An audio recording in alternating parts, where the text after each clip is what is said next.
Senator Josh Hawley wants you to know that he is a manly man. He is the manliest man that has ever manned. He is a stud, a chad, an alpha male. Oh, yes. And that he wants you to know that his masculinity, very, very strong, and yet incredibly fragile, because it's the left that is waging war on men like himself, on the manliest men. In fact, in his new book, Hawley, which is, again, titled Manhood, The Masculine Virtues Americans Need, he goes on to describe how the left is taking on masculinity, destroying it. Now, again, the book is not out yet. I think it's out like next week or next month. I don't really care. But the timing of the announcement could not be better because, you know, when you think of Josh Hawley, you don't necessarily think about manliness. Oh, no. You think about this.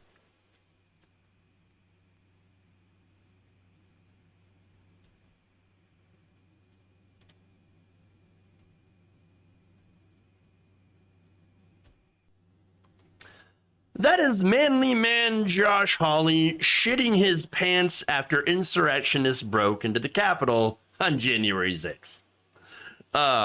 Now, this is also after raising his fist in support of those very same people that he is now running from. Yes, I know.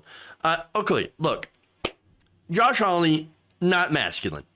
In fact, masculinity has nothing to do with the right wing. You can't even compare them. Okay, masculinity. So look, we've got very different ideas about what masculinity is. I think that it's being comfortable in your own skin as a man, to be happy to be a man, to be proud of being a man, of course. And it's also being strong in the face of adversity, yet allowing yourself to, of course, feel emotions, not to lash out at other people, to deal with that adversity in a way that is, of course, healthy. A man, of course, defends those that are weaker than he is, does not attack them for being weaker, accepts that the times in his life where he indeed also falls short and is the weaker person, and that's okay. A real masculine man is a man who strives to better himself and to make the lives of those around him better. A good example of masculinity is somebody like Bob Ross or Mr. Rogers. Mr. Rogers did not have to go around talking about how manly he was.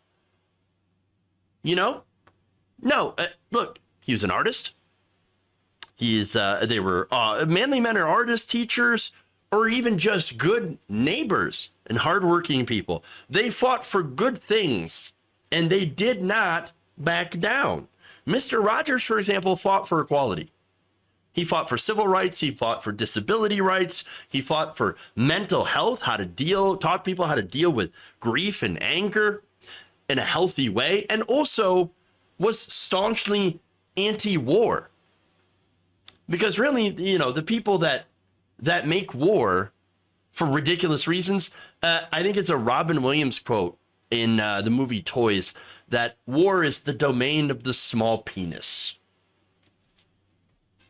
So now getting back to that, Josh Hawley, what does Josh Hawley fight for?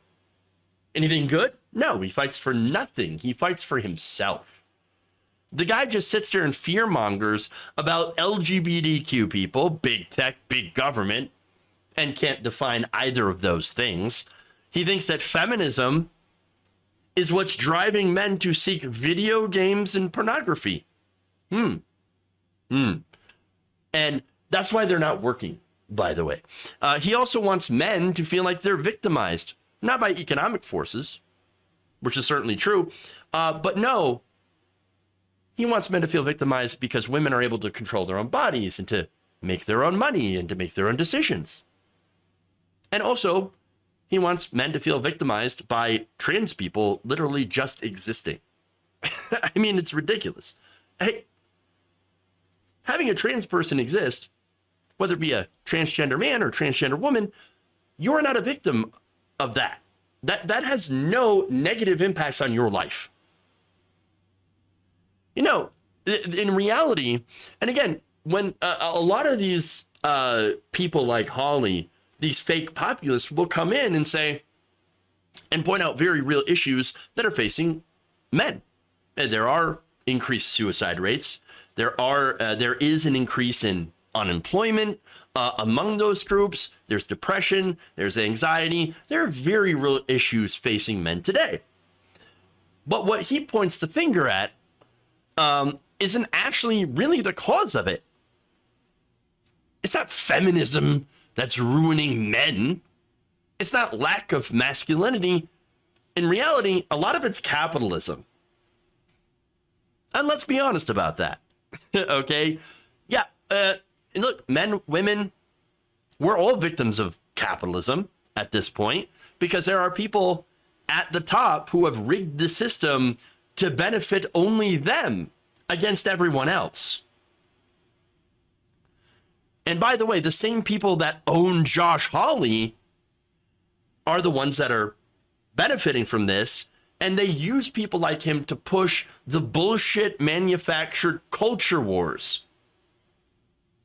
Okay? There is no war on masculinity. There is a class war, and there's been a class war for many, many years, many decades.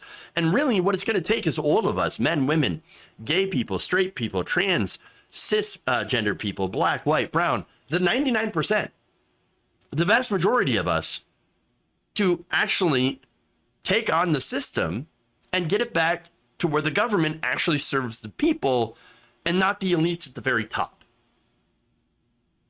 Hawley is nothing more than a little goddamn toady pretending to care about men while empowering the same forces that have screwed over working men, working women, and families for the last at least 50 years. That's who Josh Hawley is. Look, I want to get into a couple of jokes, by the way, to kind of lighten this up about Hawley that people have made on social media, just because. Yesterday is a hard word for hat. That's at Popat, which is always good tweets.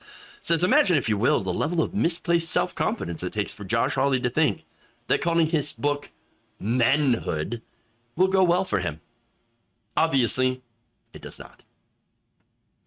Ms. Betty Bauer says, Amazon just announced that they will be listing Josh Hawley's book chronicling his masculinity and manhood under fiction. Oh, that's a good one. John Fugelsang says, they should send a copy to Trump so he can officially own Josh Hawley's manhood. Another good one. And finally, Tony Michaels just says, Josh Hawley writing a book called Manhood is like Steve Bannon writing a book on hygiene.